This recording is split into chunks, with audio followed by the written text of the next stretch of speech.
Yo, Juan José, a mis 16 años, empecé a encontrarme con un hombre que muchos conocen como el pobrecillo de Asís. Él me atrajo existencialmente y me sigue atrayendo hasta el día de hoy, y sé que me seguirá atrayendo todos los días de mi vida. De Francisco realmente conocía muy poco, hasta hace poco tiempo en que empecé a conocerlo, a amarlo y a creer la forma de vida que el Señor le inspiró.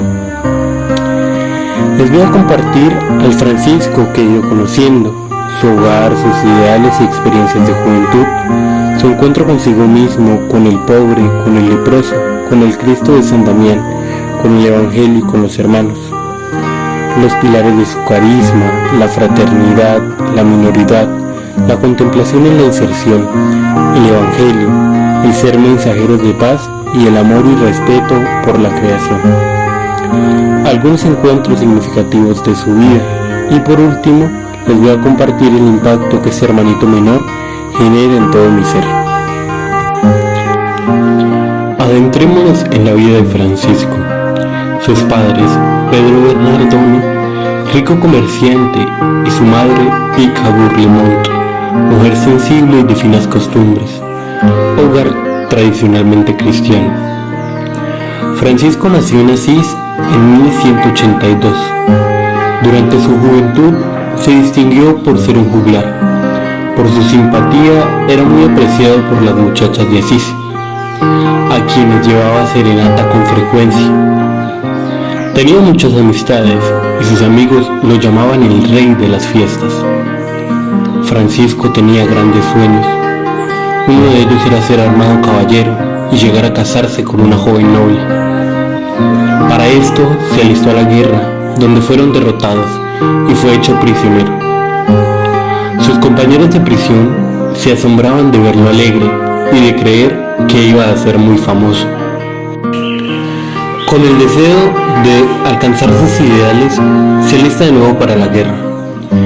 Estando en el pueblo de Spoleto, de noche, en sueños se ve en un castillo lleno de armas y de riquezas, y oye una voz que le dice: ¿a quién quiere servir? ¿Al Señor o al esclavo? Francisco responde: al Señor. Entonces la voz le dice: ¿por qué sirves al esclavo? Al despertar, Francisco regresa a Asís, siendo considerado como un loco por sus conciudadanos. Estando en Asís, volvió a participar en el almacén de su padre. Un día se acerca a él un pobre a pedirle una limosna por amor a Dios. Francisco lo rechaza, pero sintiendo culpa y arrepentimiento, lo llama de vuelta y dándole lo que le pide, promete no rechazar nunca más a nadie que le pidiera algo por amor a Dios. Un día, en que iba a caballo por el campo, oyó la campanilla de un leproso y sintiendo gran repugnancia, expolió su caballo huyendo. Pero al instante volvió a sentir la voz: ¿a quién quiere servir? ¿Al Señor o al esclavo? Regresó en busca del leproso, bajó de su caballo, le dio un beso y le dio su capa y la bolsa con el dinero. Este episodio significó tanto en la vida de Francisco que en su testamento escribió: el Señor me llevó en medio de los leprosos, y lo que antes me era amargo se convirtió en dulzura del alma y del cuerpo.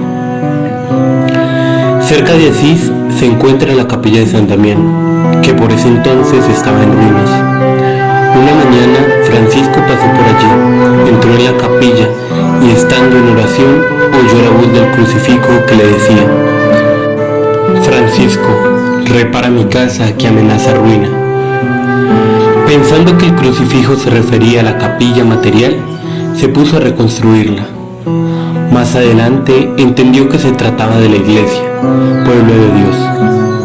Esta obra la realizó con su vida, su predicación y a través de todos los grupos que siguen su carisma.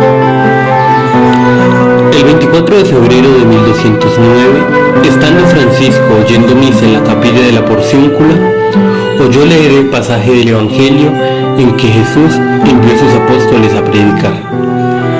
Después hizo que el sacerdote le expusiera más minuciosamente ese Evangelio. El sacerdote se lo explicó punto por punto, y cuando Francisco oyó, discípulo de Cristo, no le es lícito poseer oro, ni plata, ni cobre, ni llevar bolsa, ni alforja, ni báculo para el camino, ni tener zapatos, ni dos vestidos, sino que debe predicar el reino de Dios y la penitencia. Se alegró grandemente en espíritu y exclamó: esto es lo que yo quiero, esto es lo que yo busco, esto es lo que en lo más íntimo de mi corazón anhelo poner en práctica. Al punto se quitó los zapatos, lanzó el bastón que llevaba en su mano, tomó una cuerda en vez de un cinturón de cuero y se hizo un vestido de tela burda, trabando sobre él la señal de la cruz. Pocas semanas después se le juntaron los primeros compañeros, Bernardo de Quintabal y Pedro Catani, para convencerse de que también ellos debían abrazar la profesión de vida evangélica. Mandó Francisco que por 3 veces seguidas abrieran al azar el libro de los evangelios y se encontraron con estos 3 textos del evangelio: cuando vayan de camino no lleven ni oro, ni plata, ni callado. Quien quiera venir en pos de mí, niéguese a sí mismo. Y si quieres ser perfecto, ve y vende lo que tienes y dalo a los pobres. Vuelto a sus discípulos les dijo: hermanos, esta es nuestra vida y regla, y la de todos los que quieran unirse a nuestra compañía. Id pues y obrad como habéis escuchado. Habiendo hecho un vistazo del proceso vocacional de Francisco, vamos a mirar cuáles son los pilares de la espiritualidad franciscana. Fraternidad. La fraternidad, una actitud de vida en las relaciones con los demás. El fundamento de la fraternidad está en una fe fundante en la paternidad de Dios, relación entre las 3 personas de la Santísima Trinidad, concepción del otro como un hermano espiritual y concepción del hermano como un don de Dios. Así como dice Francisco, el Señor me regaló hermanos. La minoridad, manera de ser que afecta a todas las dimensiones de la existencia. No es un simple título vacío, es condición espiritual, programa de vida con dinamismo profundo orientado a los grandes ideales. Indica una peculiar forma de ser, implicada a toda la persona, en todas las dimensiones de la existencia, sí mismo, el universo, los otros y Dios. Contemplación en la inserción. La oración como medio indispensable de la unión con Dios, contemplándolo en la realidad del pueblo pobre. San Francisco unía con gran sabiduría la contemplación y el espíritu de oración con su amor inserto dentro de los pobres, haciéndose pobre con ellos. Para Francisco, orar es pensar en Dios, amándolo en los pobres. Y sus hermanos deben gozarse cuando conviven con personas de baja condición y despreciadas, con pobres y débiles, y enfermos y leprosos, y los mendigos de los caminos.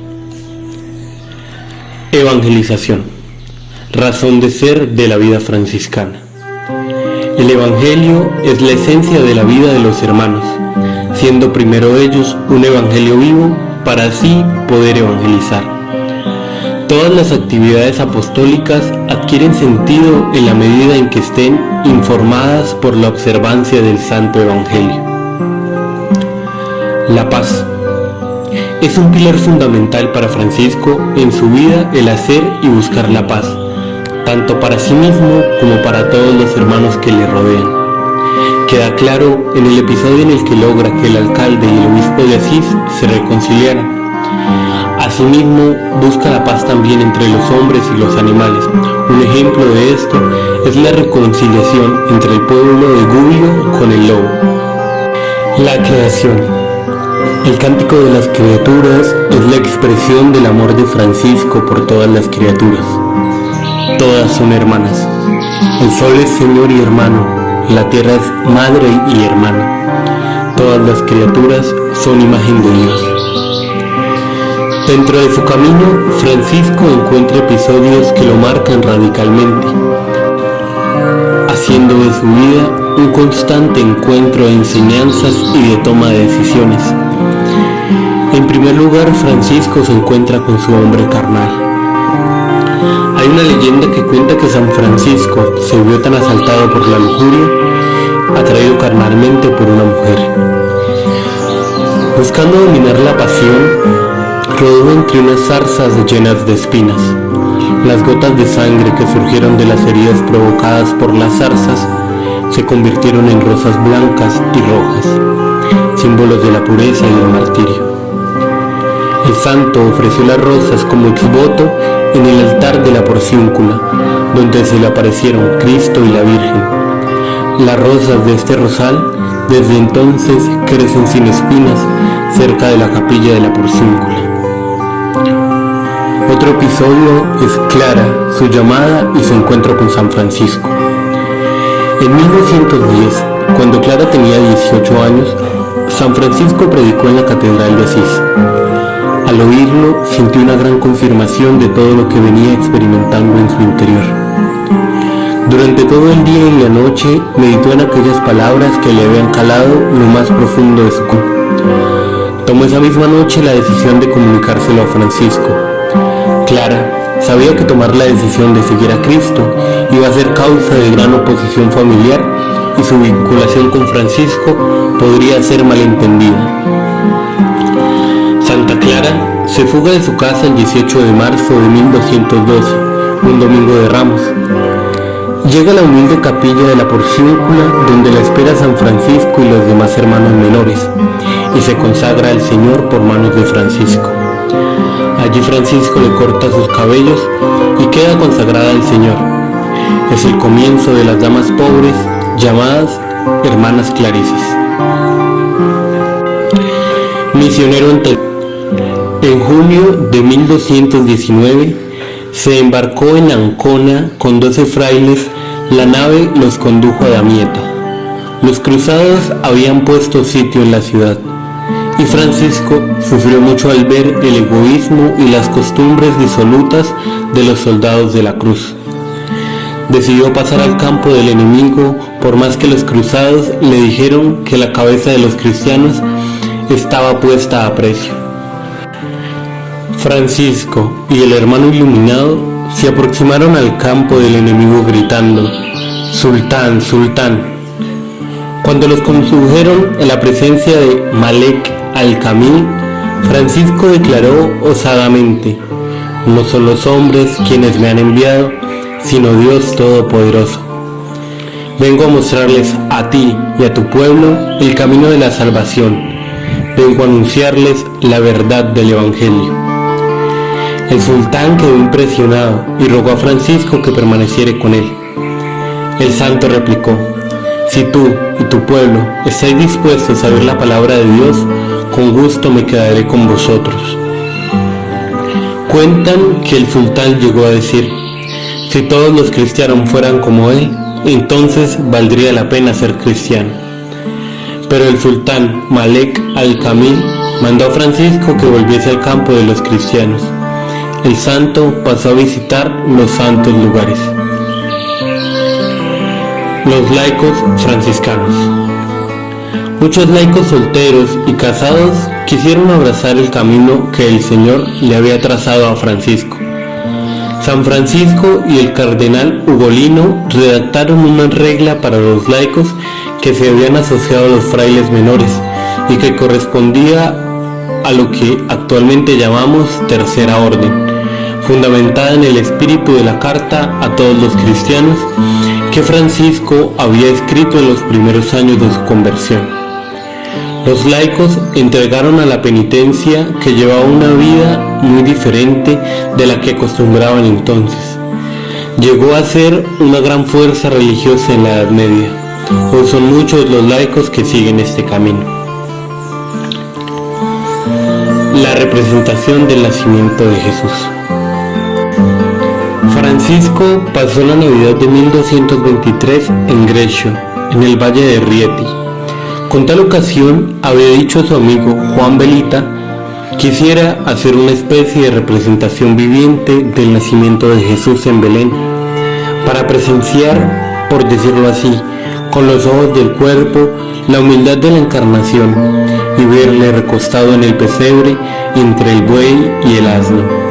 En efecto, el santo construyó entonces en la ermita una especie de cueva, y los campesinos de los alrededores asistieron a la misa de medianoche, en la que Francisco actuó como el diácono y predicó sobre el misterio de la Natividad.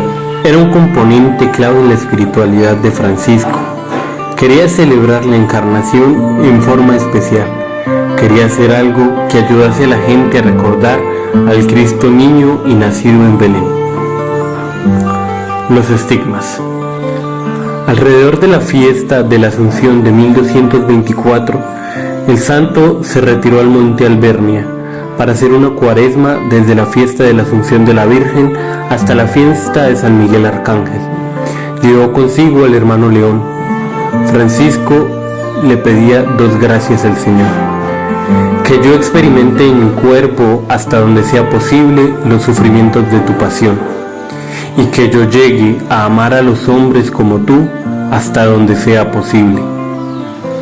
En la madrugada del 14 de septiembre, día de Santa Cruz de 1224, se le apareció un serafín, de cuyas alas salían los rayos que le imprimieron en sus manos, pies y costado las llagas de nuestro Señor Jesucristo, que llevó hasta el día de su muerte. Llegando ya a conocer todos estos episodios tan importantes en la vida de Francisco, desde su nacimiento, su familia, hasta cómo pidió al Señor la gracia de conocer su sufrimiento en los estigmas, quiero ahora presentarles al Francisco que he llegado a conocer y en el que voy encontrando un paradigma de identidad personal. Un joven apasionado y carnal, juglar, fiestero, enamorado, ambicioso, osado, libre, siempre en búsqueda y con ideales de grandeza mundana. El muchacho que se dejó sorprender por una voz que lo invitaba a una aventura desconocida, que en los pobres y leprosos fue cambiando sus afectos e ideales, que en una iglesia en ruinas, oyendo el evangelio en compañía de sus amigos, encontró el sentido y la alegría de su vida, que se quedó desnudo interior y exteriormente, para empezar una vida en libertad, que se volvió el loco, el poverello, el cantor de la naturaleza, el hombre coherente y fiel. Ese Francisco, vivo hoy en el siglo XXI, lo fui encontrando a través de mi proceso vocacional con la provincia. Lo he encontrado en los hermanos que comparten sus vidas con los indígenas en Mingueo. Lo he encontrado en los hermanos que viven en los barrios populares de Popayán, Medellín en el barrio La Honda, Las Camelias en Neiva, en Santa Rosa de Cabal en La Hermosa, en la ciudadela Simón Bolívar de Ibagué y en el distrito Agua Blanca en Cali. Lo he encontrado en los hermanos que sirven a ancianos, a jóvenes y a penitentes en Cartago, en los hermanos que viven con campesinos y agentes armados en Luis Vero, en los hermanos que viven entre afrocolombianos en Buenaventura, y entre los hermanos que acompañan el cuidado pastoral de las vocaciones y movimiento de laicos y jóvenes franciscanos en Montenegro. Ese Francisco que está vivo hoy en los hermanos de la provincia es el que me permite decir hoy, consciente de mis limitaciones, con total libertad y alegría, como él hace 800 años: esto es lo que yo busco, esto es lo que yo quiero, esto es lo que anhelo desde lo más profundo de todo mi ser. Esto es lo que me lleva a iniciar el camino franciscano en la provincia de San Pablo Apóstol, de la mano de la Virgen María, de mis padres y mi hermana, y de los hermanos que el Señor ahora me regala.